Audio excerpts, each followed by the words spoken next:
Hello, Scott. Welcome to Exposit The Word. Our question for today: why has God allowed evil to come into this world? So that gets really to the heart of my book, and that question, and I should back up a little bit.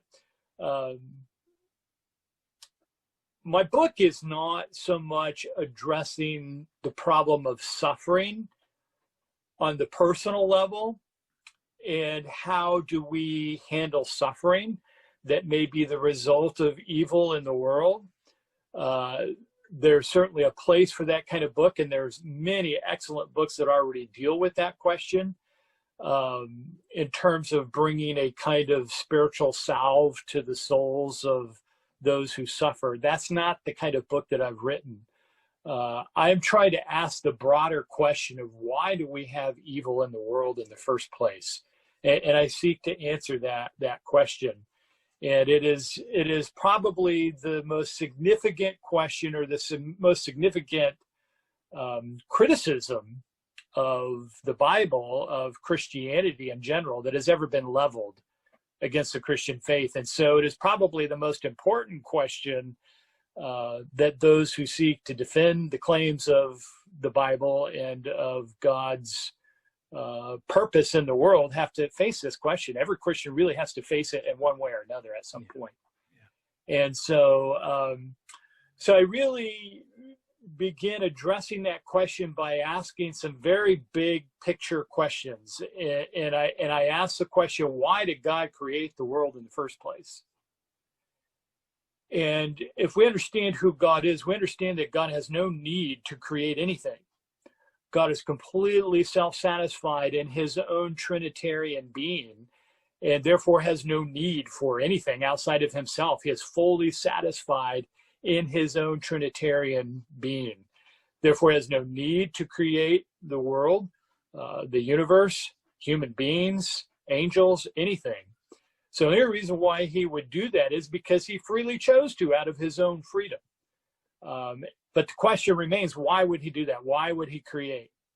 Well, I think that the consistent answer of Orthodox theology throughout the years, as it reflects on this question from the Bible, is that God created the world so that he could display his glory to his creatures. And so God desired to magnify his glory to the creation. And so the question is, how did God do that? In other words, how is God's glory most magnified in the creation? And I think as Christians, we can only have one answer to that. And it is through the incarnation, the death, resurrection, and exaltation of Jesus Christ.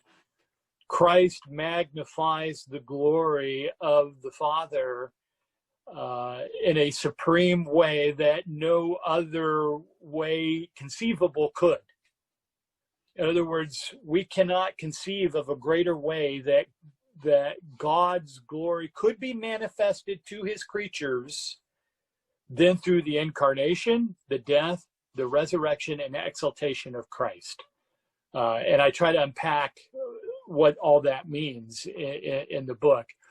But then you are faced with another question. If this is how God is most magnified, his glory is most magnified, especially in the death and resurrection of Christ,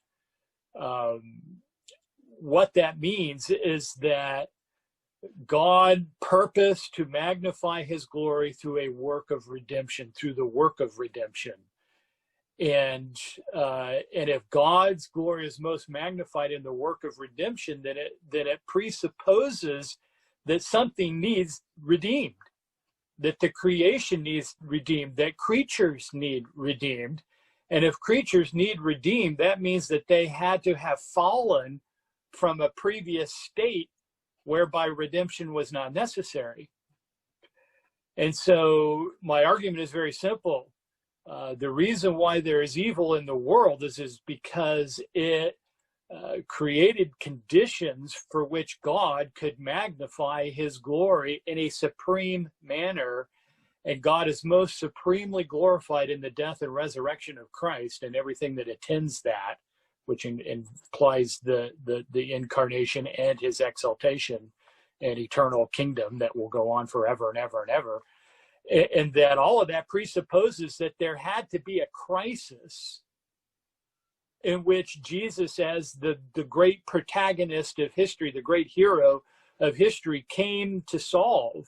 He came to solve this crisis, and by solving that crisis in his death and resurrection, he magnifies the glory of God in a way that could never be magnified had the fall and the necessity of redemption had never occurred.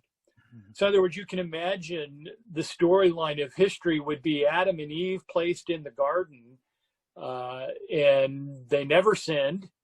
They existed in a state of moral perfection and in harmony with their God, walking together forever and ever and ever without any possibility of falling from that position.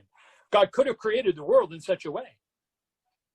There's nothing that would suggest to us that God wouldn't have created a world or couldn't have created a world that way. And in fact, most people ask the question, why didn't he? Why did he allow the fall to happen? Why did he allow the serpent to slither into the garden? Why did he even place this command to say you can eat of all these trees except this one tree? And why did he prevent any of that from happening if he is a sovereign God? Well, because he had a purpose in it.